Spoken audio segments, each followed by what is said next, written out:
देश तेजी से डिजिटल होता जा रहा है। भारत दुनिया के सबसे बड़े इंटरनेट बाजारों में शामिल है। 1 अरब से ज्यादा स्मार्टफोन यूजर्स हैं भारत में। इन्हीं में एक बहुत बड़ी संख्या बच्चों की भी है। रिपोर्ट्स क्या कह रही हैं? 15 साल से कम उम्र के 18 करोड़ से ज्यादा बच्चे नियमित रूप से स्मार्टफोन का इस्तेमाल कर रहे हैं। ये बच्चे सिर्फ वीडियोस नहीं देख रहे, सोशल मीडिया पर एक्टिव हैं, रील्स देखते हैं, स्नैपचैट का इस्तेमाल करते हैं, चैट जीपीटी जैसे जनरेटिव एआई टूल्स इस्तेमाल कर रहे हैं। एआई अब बच्चों की दुनिया में प्रवेश कर चुका है। कुछ साल पहले तक एआई सिर्फ बड़ी कंपनीज और तकनीकी विशेषज्ञों तक सीमित था, लेकिन आज एआई सीधे बच्चों की जेब में पहुंच गया है।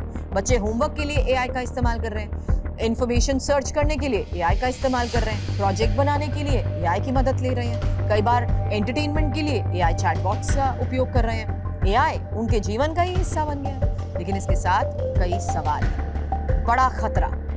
एक्सपर्ट्स ये मानते हैं अगर बच्चे हर समस्या का समाधान एआई से ही लेने लगेंगे तो उनकी स्वयं सोचने की क्षमता प्रभावित हो सकती है, क्रिटिकल थिंकिंग कमजोर पड़ सकती है, समस्या सुलझाने की प्राकृतिक क्षमता कम हो सकती है, रचनात्मक क्रिएटिविटी पर असर पड़ सकता है। इसके अलावा एक और बड़ा खतरा है, वो है भ्रामक जानकारी। एआई हमेशा सही जवाब दे ऐसा जरूरी नहीं है। कई बार गलत इंफॉर्मेशन आत्मविश्वास के साथ सामने आ जाती हैं। अगर बच्चा बिना जांचे उस जानकारी पर भरोसा कर ले तो इसका असर उसकी शिक्षा और सोच दोनों पर पड़ सकता है। एआई के साथ एक और चुनौती आई है, डीप फेक टेक्निक। तस्वीरें, वीडियो इतनी आसानी से बदल जाते हैं कि असली और नकली में अंतर करना मुश्किल। एक्सपर्ट्स तो ये भी कह रहे हैं कि बच्चों को deep fake, cyber bullying, online धोखाधड़ी से ही बचाने के लिए अलग प्रशिक्षण की जरूरत है।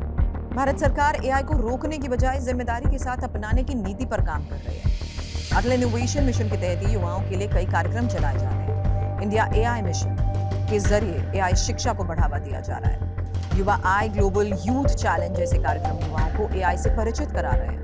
शिक्षा मंत्रालय की एआई फॉर स्कूल्स पहल के तहत ही सीबीएसई ने 18,000 से ज्यादा स्कूल्स में एआई बेस्ड पाठ्यक्रम शुरू किया है। इसे और निचली कक्षाओं तक ले जाने की तैयारी हो रही है और सरकार का मानना है कि फ्यूचर की यानी भविष्य की अर्थव्यवस्था में एआई बहुत महत्वपूर्ण भूमिका निभाएगा। इसलिए बच्चों को समय रहते इसके बारे में शिक्षित करना जरूरी है।